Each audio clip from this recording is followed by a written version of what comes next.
Hello, everybody. Today we're going to review significant course cases that affected special education. So we're going to start with Brown versus Board of Education.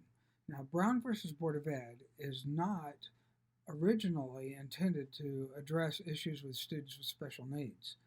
However, cursorily, Brown versus Board of Education is about civil rights and separate but is not equal, and those things there. So it has a direct relationship with special education. So this was back in 1954.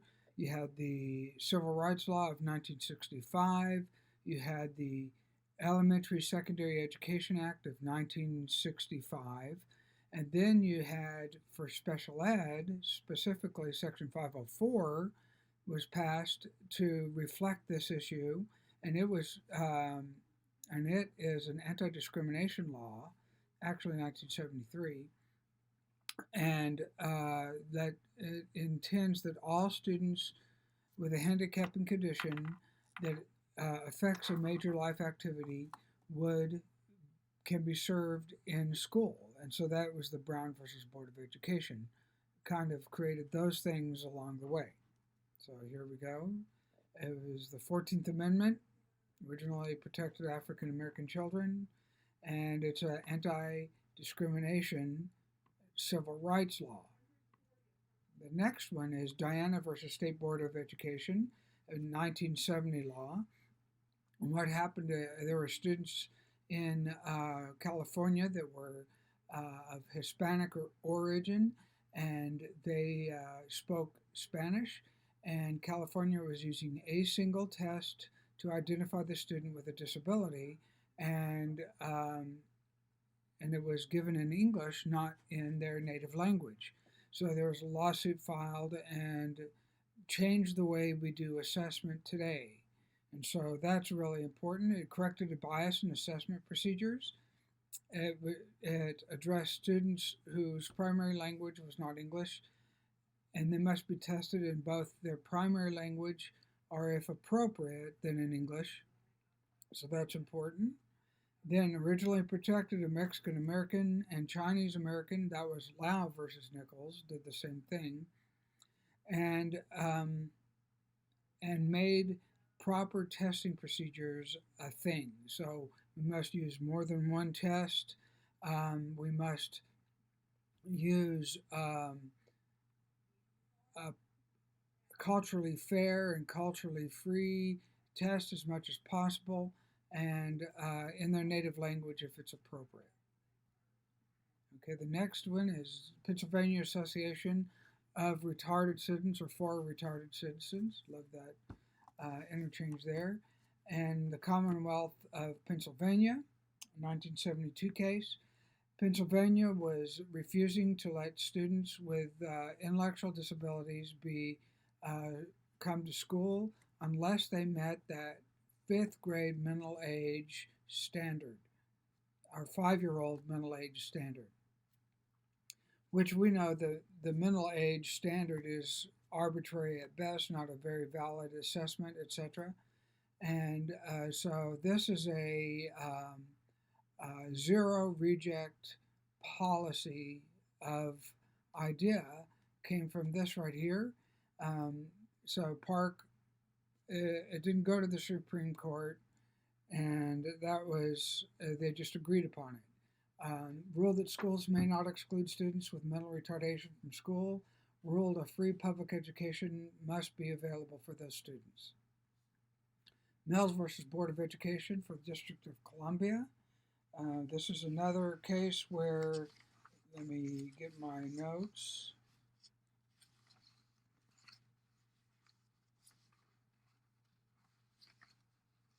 It was 7 students sought rights for students not to be excluded from DC schools.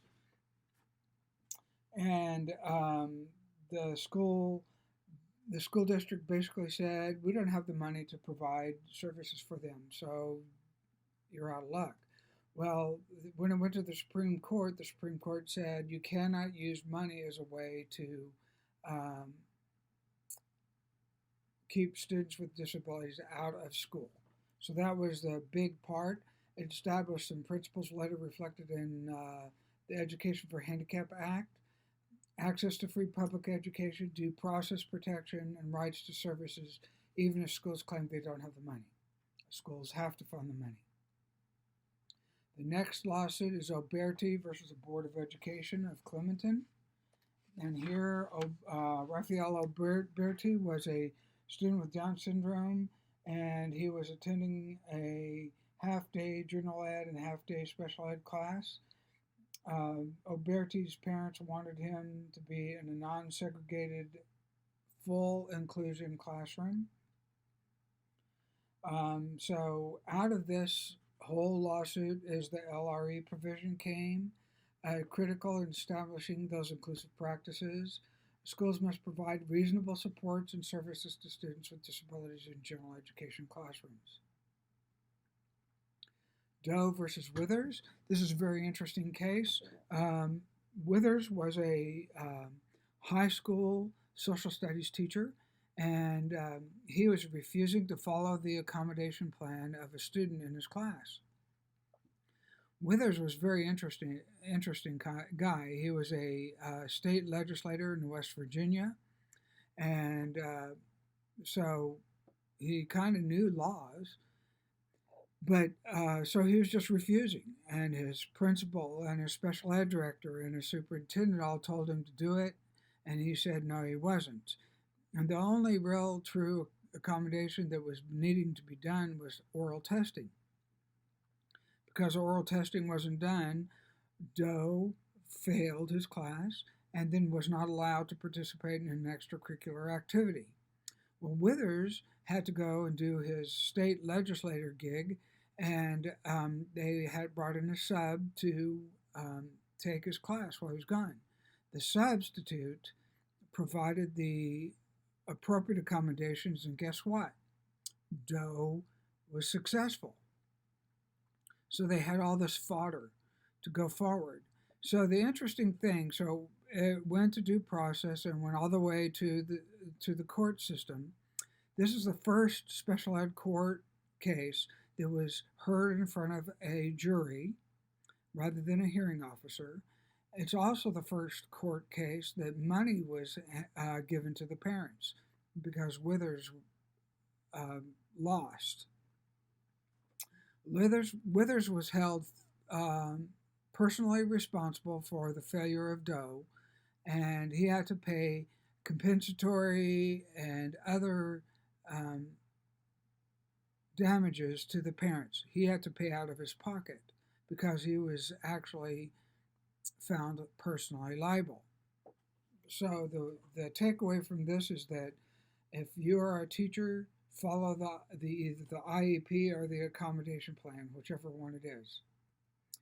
So there's the points that are really important. Okay, the next is Raleigh versus Hedrick-Hudson School District in 1982. And the Raleigh case has been one discussed for a long time. Let me get my notes on Raleigh. It's a case that went to the Supreme Court in 1982. It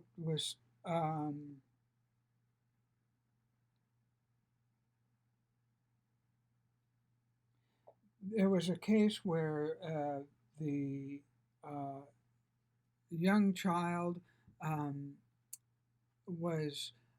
the parents of the young child were requesting that a sign language interpreter be provided for their daughter.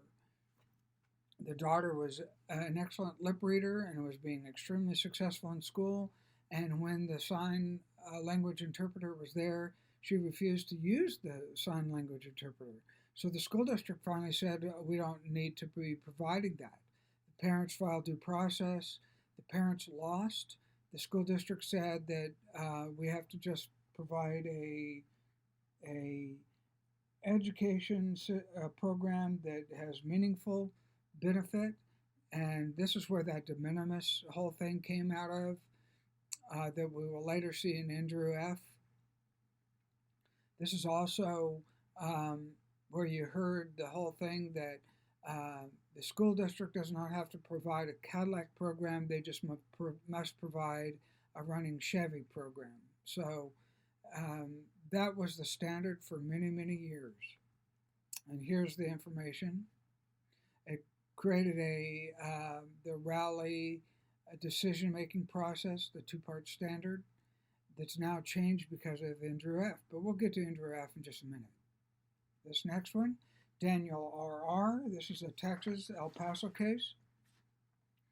And a student was being, parents wanted them also to be in a fully included kindergarten classroom. The student was behaviorally inappropriate, but the parents still won the lawsuit.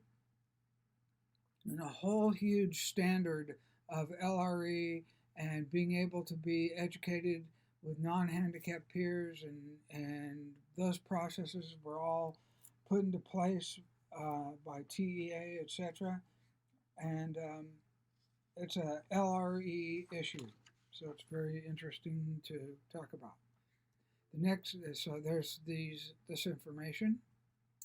The Irving ISD versus Tetreault. This is about providing clean intermittent catheterization for Tetreault, and Amber would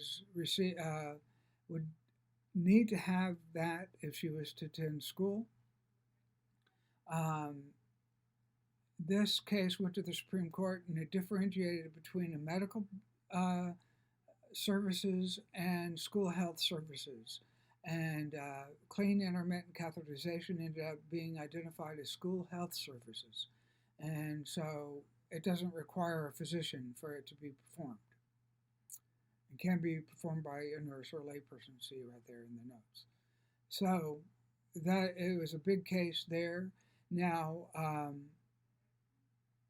if you see the very last bullet, it said that it forbids a person by reason of a handicap to be excluded from the participation in, be denied the benefits of, or be subjected to discrimination under any program receiving federal aid.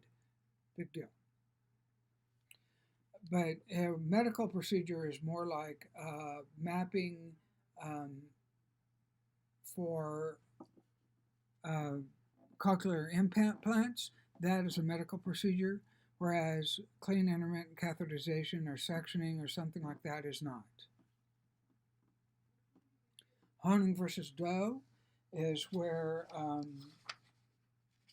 a California school violated the Education of the Handicap Act. An idea when it suspended a child for behavior linked to his disability. So out of this came the whole manifestation determination process and other services and 10-day suspensions and all that stuff you see in the parents and student rights, procedural safeguard, under discipline, you see all that stuff under there. That came out of the Honing versus Doe lawsuit. And so finally, we come to the most current lawsuit, Andrew F. versus Douglas County Schools. And the student was receiving an education at a Colorado school. But what happened was the IEP team kept just readopting the goals and objectives of the student rather than creating new objectives and expecting the student to make progress. The parents pulled him out of school and put him in private school where he started making significant progress, and then they filed due process against the school district. School district lost, and as you can see, it went to the Supreme Court, an 8-0 decision.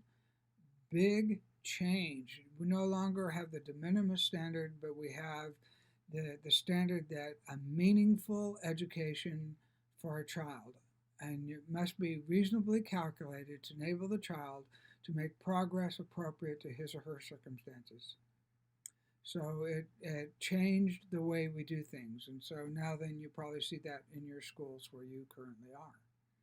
All right, I hope that helps you see these and see how we end up getting more and more There's lawsuits that will help inform what we do in special education to provide appropriate services to students with disabilities. All right, thank you very much.